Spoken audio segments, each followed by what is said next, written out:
Only 15 minute का। दोस्तों, आप लोगों को बधाई सबसे पहले मैं देता हूं कि आप एक ऐसे सिस्टम में आ गए हैं जहां पर आपको संभालने के लिए हजारों हाथ है और हजारों लोग आपको दिल से चाहते हैं कि आप अपने सिस्टम में कामयाब हो जाए। लेकिन किसी भी चीज की सफलता, किसी भी चीज की कामयाबी जिस चीज पर डिपेंड करती है वो होता है बैक टू बैक डुप्लीकेशन। अगर आपकी टीम में आप जैसा आदमी आप अपने नीचे तैयार कर पा रहे हैं तो वहीं से डुप्लीकेशन चालू होती है और वही इस बिजनेस का मेन आधार होता है, वही इस बिजनेस का मेन ग्रोथ का आधार होता है। एक एक चीज को डुप्लीकेट करना, ये एक ऐसा बिजनेस है जहां पर आपके आगे जाने वाले अपने अनुभव के आधार पर अपने रूल कायम कर देते हैं और आपको वहां तक जाने तक के लिए कहीं पर भी दिमाग नहीं लगाना पड़ता। एक रूल बना हुआ होता, उस रूल के आधार पर हमें वहां तक पहुंचना होता। छोटी छोटी बातों पर डुप्लीकेशन होती है। इवन देन जब मैं इस बिजनेस में आया था मेरी एज मात्र 26 साल की थी और 26 साल की एज होने की वजह से जब हम किसी बड़े व्यक्ति को या बुजुर्ग व्यक्ति को प्लान बताते थे तो सारे लोग हमें कहते थे, यार तू इतना छोटा सा बच्चा है, तू क्या हमें बिजनेस समझाएगा और तू लाखों करोड़ों की बात कर रहा है और तेरे पास तो कुछ पैसा आता नहीं है। और वो मुझे एग्जाम्पल देते थे कि हमारे जो बाल है ना वो धूप में सफेद नहीं हुए, हमारे पास बहुत सारे अनुभव हैं, ऐसी बहुत सारी कंपनियां, ऐसी बहुत सारी स्कीमें आती और जाती है, कुछ होने वाला नहीं। और मेरी बात कोई मानता नहीं था। लेकिन जब मेरी अपलाइन प्रहलाद राय जी, मेरी अपलाइन श्रीमान केसी छाबड़ा जी और बीसी छाबड़ा जी की हम बात सुनते थे तो बीसी छाबड़ा जी को मैं बहुत नजदीकी से फॉलो करता था। बीसी छाबड़ा जी बार बार एक चीज कहते थे कि कॉपी कर लो, इस बिजनेस में कॉपी कैट मार्केटिंग चलेगी, जितनी आप कॉपी करेंगे उतना इस बिजनेस में जल्दी सफल हो जाएंगे। पहिए का आविष्कार हो चुका है, आपको बार बार पहिए का आविष्कार करने की जरूरत नहीं है। कोई आदमी अगर दिल्ली जा चुका है तो आपको नए अनुभव लेने की जरूरत नहीं है। जो दिल्ली जा चुका है उससे पूछ लो कि कहां कहां स्पीड ब्रेकर आते हैं और कहां कहां में कौन कौन से चैलेंज आने वाले हैं, ताकि दिल्ली तक जाने में हमारा अनुभव लेने में समय खराब ना हो। और इस डुप्लीकेशन में सबसे पहली चीज, मैं इतना पागल था, इतना दीवाना था इस बिजनेस के प्रति, तो आपको आश्चर्य होगा कि बीसी छाबड़ा जी पहले में जो बाल रखता था ना वो अमिताभ बच्चन वाले रखता था और यूं पूरे के पूरे बाल पीछे की तरफ रहते थे। लेकिन जब बीसी छाबड़ा जी ने ऐसे बाल रखना चालू किया ना तो मैंने बिना सोचे समझे अपने बाल की स्टाइल बदल ली। वो टाई हमेशा पहनते थे, मैंने टाई पहनना चालू कर दिया। वो सूट हमेशा पहनते थे, मैंने सूट पहनना चालू कर दिया। और जैसे वो बोलते थे वैसे मैंने बोलना चालू कर दिया। वो दिन रात लोगों से बात करते थे, मैंने भी बात करना चालू कर दिया। वो दिन रात लोगों को प्लान बताते, मैंने भी दिन रात लोगों को प्लान बताना चालू कर दिया। और हूबहू कॉपी करने की वजह से आज इतने अच्छे गुरु के सानिध्य में रहने की वजह से हम यहाँ पर आए।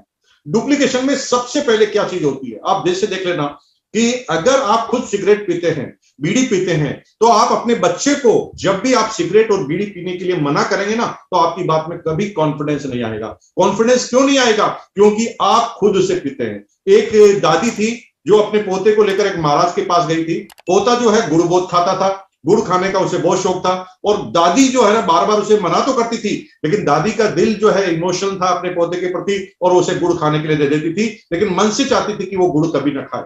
इसलिए वो महाराज के पास गई और महाराज के पास जाकर समस्या बताई।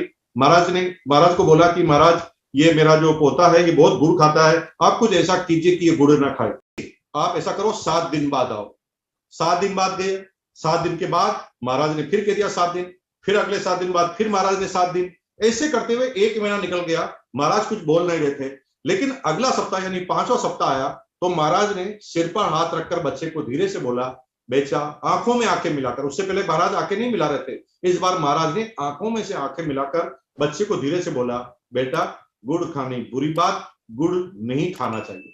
कमाल ये हुआ कि बाबा की बात इतनी जोरदार लगी कि बच्चे ने गुड़ खाना अगले दिन से बंद कर दिया। लेकिन दादी को एक बात समझ में नहीं आई। वो बात ये थी कि जब एक लाइन में बोलना था कि गुड़ खाना बुरी बात है तो ये तो महाराज पहले ही बोल सकते थे, पहले क्यों नहीं बोला?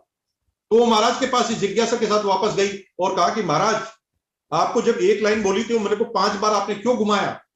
ये आपको पहली बार में बोल देना था।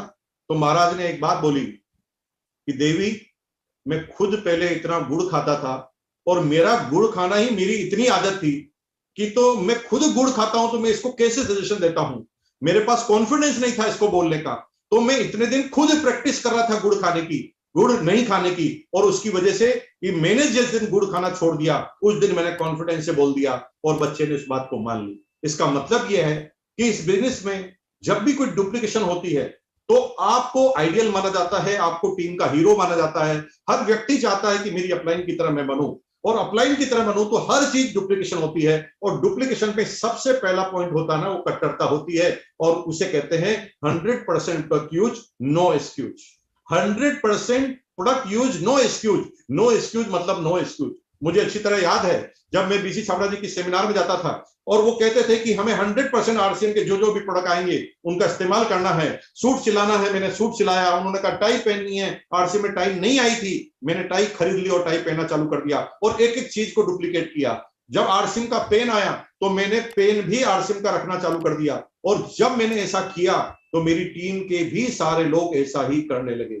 मैं पहले भाषण देता था, भाषण कोई नहीं सुनना चाहता मेरे भाई। तुम अपने बच्चों को भाषण दे के देख लेना, तुम बच्चे को जब 10 बार समझाओगे तो बच्चे भी तुम्हें टोकने लग जाएंगे। क्या बोलेंगे? पापा इतना ज्ञान मत फैलो, आप इतनी लंबी बात मत करो, एक लाइन में बात करो, आपके बच्चे ही आपको टोक देंगे। इसका मतलब यह है कि कोई आदमी ज्ञान नहीं लेना चाहता, हर व्यक्ति देखना चाहता है, इसे करते हुए आइडियल व्यक्ति को देखना चाहता है, और तभी वो डुप्लीकेशन करता है। 100% no product use no excuse. अगर हम इस बिजनेस को कर रहे हैं और हमारे घर में अगर आरसीएम के प्रोडक्ट नहीं आ रहे हैं, इसका मतलब हम अपराध कर रहे हैं, हम टाइम पास कर रहे हैं, आरसीएम को बदनाम कर रहे हैं, और हम टीम में डुप्लीकेशन का गलत आदत कर रहे हैं। थोड़ा सोचिए कि जब आप आरसीएम की मीटिंग में जाते हैं और आपने सॉक्स जो है आरसीएम के नहीं पहने, किसी और कंपनी के पहने हैं, और जब ये बात आपकी डाउनलाइन को पता चलती है तो डाउनलाइन भी वैसे ही डुप्लीकेट हो जाती है। वो भी कुछ भी पहनती है लेकिन स्टेज पर बोलती है कि आरसीएम का पहनो, आरसीएम का खाओ, और तभी क्या होता है, भाषण देने वाले लोग वो सारे तैयार हो जाते हैं, लेकिन उसको मानने के लिए कोई तैयार नहीं होता। बीइंग ए लीडर, अगर मेरे घर में कोई भी आरसीएम का प्रोडक्ट आता है तो मैं अपराधी हूं, ये चीज अगर आपने मान ली तो आपके लिए डुप्लीकेशन के लिए एक रामबाण साबित होगा। हर चीज सबसे पहले आपको करके देखनी पड़ेगी। कोई भी लीडर दुनिया में टॉप पर नहीं जाएगा अगर वो हमेशा कहेगा कि भीड़ तुम आगे बढ़ो, मैं तुम्हारे पीछे हूं। हमेशा लीडर कहता है मैं आगे चलता हूं, तुम आओ मेरे पीछे।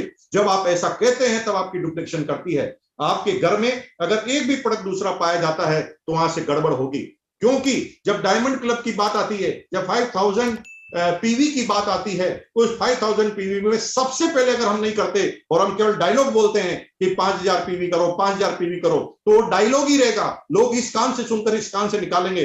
अगर आप करते हैं, सबसे पहले आपको करना है, अपने ग्रुप में सबसे पहले डालना है और आपको उस प्रोडक्ट को सेल करके बताना है। इसका मतलब ये हुआ कि 100% प्रोडक्ट यूज नो एक्सक्यूज। आज अगर इस बिजनेस को करना है तो सबसे पहले कसम खानी पड़ेगी, वो कट्टरपंथी दिखानी पड़ेगी कि मेरे घर में कोई दूसरा प्रोडक्ट आएगा ही नहीं और आ ही नहीं सकता। अगर इस बात को मानने के लिए आप तैयार हैं तो मैं अगली बात करने के लिए तैयार हूं। बाकी आप टाइम पास कर रहे हैं, और अगर टाइम पास ही करना है तो बहुत अच्छी अच्छी फिल्म आ रही है, बहुत अच्छी अच्छी वेब सीरीज आ रही है, उनको आप देखिए, जितना चाहिए उतना टाइम पास कीजिए। लेकिन अगर कामयाब होना चाहते हैं, आप कामयाब होना चाहते हैं मेरी अपलाइन की तरह, आप कामयाब होना चाहते हैं मेरी तरह, तो आपको सबसे पहले काम करना पड़ेगा 100% प्रोडक्ट यूज नो एक्सक्यूज। ऐसी किसी भी बात को अपनी जबान से मत निकालना जो आप नहीं करते।